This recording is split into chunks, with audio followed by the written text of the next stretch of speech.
A good Barrows read is a good read. And this is what he wrote. Trey Lance's 3.1 second score, and what he's talking about here is the time from Snap to snap to release. pass, Yeah. is the slowest of any quarterback in the league this year. PFF uses a similar stat. It agrees that Lance has been the most sluggish of any passer with a significant number of snaps. It's notable that fellow rookies Zach Wilson, Trevor Lawrence are in the bottom 10 as well. Jimmy Garoppolo at 2.56 is the fourth fastest. And then for those of you who aren't seeing this, there's also a graphic. Fastest snap to pass, Ben Roethlisberger, Andy Dalton, Tom Brady, Jimmy Garoppolo, Dak Prescott. I think we can all agree before we dive into this, this is just a thing that's a part of a larger discussion. This is not the larger discussion, and you need look no further than the list that has Roethlisberger, Dalton, Brady, and Garoppolo right in the top four. Taking a macro view, I think we kind of cavalierly throw numbers out when it comes to the combine and draft 40 times, right? Stats like this, this is very new age, which is cool. Like I stumble upon it. I don't even know. I know Next Gen Stats exists. I don't really know where to find it. NextGenStats.com. Is it open? Do I got to pay for it? I don't know. But like it's fascinating. But when you say Trey Lance was 3.12 and the fastest in the league is like, or Jimmy Garoppolo is one of the fastest in the league at 2.56, you just say that out loud to a common guy on the street. It doesn't sound that far away. Wait, you talking seconds? So one guy's 3.1 seconds, the other guy's 2.5 seconds. Like that's 1-1. That's it. That's the difference, right? One miss, it's out, right? But that's the difference when we talk. Flash boys, John. Flash boys. 40 times, right? Wall Street trading, milliseconds. Between a corner that runs a 4.48 and a guy that runs a 4.58. That's the difference. Like I feel good about taking one guy in the second round. The other guy wouldn't touch till the fifth, just based off a tenth of a second.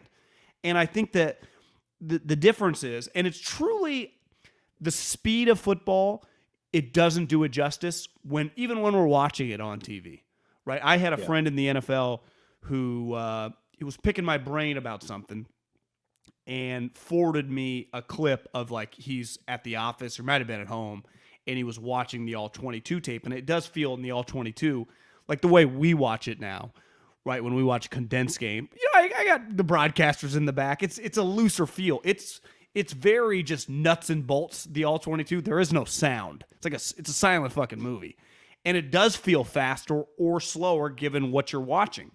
And when you watch a game, it doesn't always feel that way. Like I could tell Trey Lance was slow to get the ball out, but I couldn't quantify it into seconds, and that to me really shows like you are talking now. Part of it. If you ever have a couple quick screens, right, it's going to inflate the number fast because it's basically 1-2, it's gone, right? It's probably under a second out of your hand. So it's, there are variables. I think we'd have to look at it over a whole season. Obviously, Trey's only started one game, but it just shows you, like, we are not talking the incremental difference at the highest level of pro sports, but specifically playing quarterback. We're talking small stuff. Right now, obviously, we go Jimmy Garoppolo. He hang his hat on? A quick release, and that that quantifies it, and that confirms what we believe really does. Right, like him and Tom, same type deal. Well, they learned in the same deal. They understand the mindset of getting rid of the ball. Obviously, Tom, it feels like is much better of a depot. I mean, Tom's Tom Brady, but it also shows you that what a lot of people thought we were being too harsh on the kid. Which I don't think we were. We were just taking the game in a vacuum because Zach Wilson and Trevor Lawrence are also great examples of this. It is very, very difficult to do this, man. It really is. And the guy I was talking to, we were talking about Vic Fangio, who he's worked with before, and he's like, I can't really explain to you how smart that motherfucker is, but he's a genius. Like his knowledge of football, because I was like, does he know offense well? He's like, yeah, he knows offense really well. Not to necessarily like coach up a quarterback, but his understanding of offensive schemes. And most weeks you are facing either a really good coordinator, really good players, sometimes both. Like we'll talk about John Lynch on Trey Lance. One thing, I think he was on KNBR, and I was in the car actually going to pick up dinner, and Larry Krueger was like, God, John, McGlinchey sure had a shitty game. What'd you think about that? And I mean, he did. He didn't play that well. But one thing Lynch said was like, he's playing J.J. Watt, who is not just playing at one of the highest levels, but he's probably, in terms of intellect, one of the smarter football players defensively in the league. So every week you are getting these high-level guys, and it just why the improvement with rookie quarterbacks is hard. Like it's you could argue it's not even fair for any of these guys what's asked of them to play. My whole take to play these guys right away is so they learn for the future. So it's like by the time you get them in the second and third year, like Lamar and Josh, they have all these swings under their belt and they're much more comfortable coming up to the plate, right? It's an impossible thing to simulate. And make no mistake, we're well aware that that was his first start. So the question is, if you have to win games between now and his fourth year, or now and his third year, or now and 2022 with Trey Lance, how do you do it? And I would say him being healthy enough to start against the Colts, and then we could have a conversation if he's healthy enough, if they make the decision to do it. But him being healthy enough it's a critical potential development week, not just for him, but for Kyle Shanahan to figure out if he's my quarterback, how do I help him with this specific thing that we're talking about right now, getting rid of the ball faster. And we could debate us, and we could get 12 quarterback gurus on here, and we could all talk about his throwing motion and his mechanics. But I think what everyone would agree is that you're not for those who go like, it's probably a little bit of a problem, and those who go, it's a big problem, and some people might go, it's not a problem at all, that it's not going to change between now and the Colts game, right? Would you agree with that?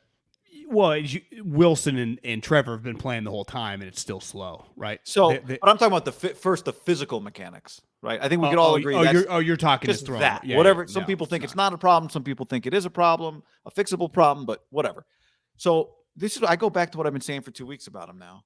Like, that number doesn't surprise anybody. It certainly doesn't surprise you or me. No. What do? If you can't speed up the physical, then you speed up the mental, which means you do less. You ask him to do less. You start there, and then you build up from there. The history of great quarterbacks, on some level, even guys that weren't running like Cam Newton, were asked to do less and then slowly asked to do more. Guys you've heard of, like Russell Wilson and Tom Brady, were asked to do less and then asked to do more and then do more and do more, to the point that now you're not asking them to do anything. You're just letting them go do what they do. Wasn't your Fail Mary example, Evan? You said Evan Moore was on that team. He was on the Seattle field, team. Russell making the wrong, like he made wrong play calls and stuff. Yeah, and he's become a Hall of Famer. Yeah. So he's on a team with good players, and they adjusted. Like, they knew what to do. He stayed in the block, even though the protection didn't say it. Golden Tate yelled, "I got this," and then he went and got it. So yeah, but here's the big picture thing with this Niner team. I would say even this year, let's say they miss the playoffs, they go 8-9, but Trey keeps getting better. The number one part of drafting the rookie quarterback was to really take advantage of your team if that guy becomes good those couple years. It's not like, well, they just get to ease into it the next couple years. No, that's bullshit. And I'm not saying anyone's saying that, but there is a ton of pressure, I would say, year one still, because their goal is still to make the playoffs. And 2 and 3 will be because his rookie contract, he's making like $6-7 million, right? Until hopefully he gets good enough to make a lot of money. But you're trying to take advantage of what Josh Allen did, what Lamar did, what they're doing with Baker right now, building a really good team. Part of building a really good team is you need the quarterback to, at minimum, be like Baker Mayfield. Ideally, you want him to be Herbert, Lamar, one of those guys, so you can spend all this extra money that you're saving on his cash, right? Right. So you need him to be like the learning curve. Even next year, let's say he slowly keeps improving, which I think that's pressure on Kyle to make sure he does that on top of him. But it's really Kyle's going to take a lot of heat. It's really just for the immediate future, given, I would say, the next 3 seasons, right? This year, 22, 23. Those years are enormous. Like, part of, like, if the Chargers make the playoffs this year, it would feel very like you've had this great quarterback, now you have a playoff team, right? You want to do that when these guys aren't making very much money. That's what feels like the Dolphins. They just fucked it all up. Like, it's just a waste. It's just a complete waste. And then the difference for the Niners than like the Chargers or even Lamar, like they paid a lot for this. A lot. Because they gave extra picks, right? There are 2 reasons not to play a young guy right away, John. One is you've got a starting quarterback that's better than him, and your team is trying to win now. Which is rare for high first-round picks. It's rare, right? But Alex Smith, is he better than Patrick Mahomes? No.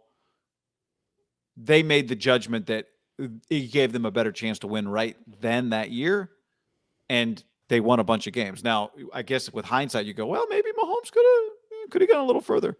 They maybe did. would have won less. They games. did host. They hosted a playoff game. Maybe would have won less games in the regular season, but won more in the postseason. Right? I think you can make that case. But anyway, that's the first reason that you don't play your young top 5 level quarterback. Right?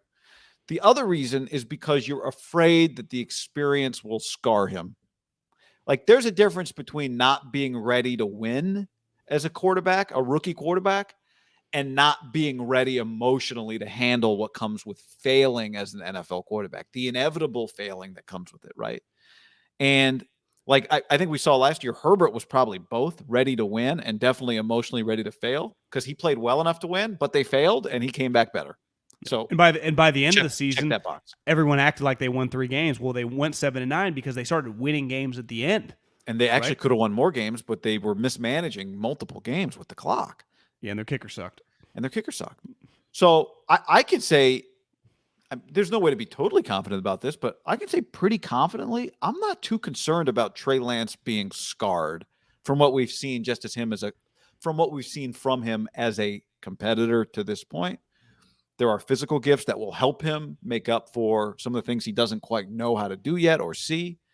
But as it relates to getting rid of the football, like, I think part of that is instructing him to get rid of the football faster by giving him less options. Now, it does get a little scary because I don't know how many times a game he can run and maintain playing a whole season. We're seeing it now, potentially. Lamar and Kyler do it. I mean, it's part of, like, if that's going to be your package. But Kyler does kind of wear down. Lamar's better at it. Yeah, you just need to learn to keep avoiding hits and slide. But the problem when you're diving first and you're running between the guards, it's a risky proposition because it is one thing that he does bring to the table immediately, and it works. Running. Yeah. To me, I'm just trying to speed up the time to throw by giving him less to do, which means is it there? Well, to me, that's handing it to running backs. That helps if you can. Run the ball. If you can run the ball, then maybe you can get away with a slower time to throw because you have more time to throw. Like, he didn't have, in his defense, it was a double whammy because he takes a lot of time to throw, and the pocket wasn't always ideal. Well, I mean, the right side of their line is going to be questionable against good defensive lines.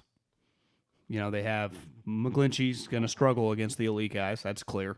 He's not bad, but he's just going to struggle against a higher end guy. Although I saw some numbers that's been a little better in that regard. And just J.J. Watt ate his lunch. Otherwise, he's been solid. And Brunskill is they drafted a second-round guard. The problem is, and I think Barrows wrote this in the article, they're using the scout team to improve Aaron Banks, which, he's on scout team trying to get in shape. Like, Kyle's like, a lot of teams run the zone stuff and just get him comfortable doing this. It's just going to make him a better player, which is true, but you draft a second-round guard, and the guard that you drafted, the position you drafted him to play, that guy's not very good. And in fairness to Brunskill, like, he's an AAF level player. He has been more than adequate and serviceable given where you got him, right? That's found money, just him being able to do that. But they drafted a guy that high for a reason. So it's like, you need that guy. Like, that's a ding on them, right? Like, I'm not dinging them on Trey Lance's, like, not being ready. Like, we all knew that. But to me, like, that. No, and would play him. Yeah, the second he was clearly ready enough. Like, Aaron Banks can't even dress on game days when the right guard is not very good. That to me is like, God. Same with Ambry Thomas. Now, I know we can talk about corner. Corners to me though are a little weirder when you say. I mean, an offensive line player development style. You mean? Yeah, it's the jump is so big as a guard. I would say guard and center should be, and this is, the Jeff Schwartz of the world will hit me and be like, historically, offensive linemen used to get a lot of time, like, same with quarterbacks. Like, you get a year.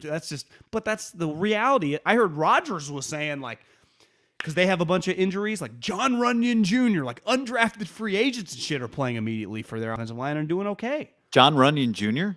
Yeah, John Runyon, the guy that played for the Eagles. Yeah, I remember him. His son played at Michigan, and then he's now on the Packers. Well, they had a bunch of injuries, and he's now playing for them at guard. That's cool, man. I know it is. Brian on the live stream says Trey will be fine, but throwing 40 times a game is just too much to ask for him right now. Ben and Russell threw 20 to 25 times. Let the run game work, fix that the right side of the line. Trey will grow. I think the game's changed a little bit, though, where passes, it's a little different. And some of these passes now, I saw Sirianni, or someone was defending Sirianni in the Eagles organization. It might have been Sirianni. It just acted like, hey, when we throw a quick screen to, Jalen Reagor, it's one of those wham-bam things. That's a run play.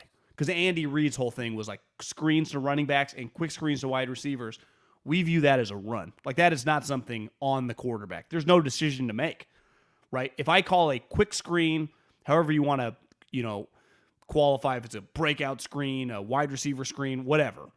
Some of them look different, but if it's just snap, throw it to that guy, there is no processing. Like, the play is called in the huddle. It's no different in handing it off.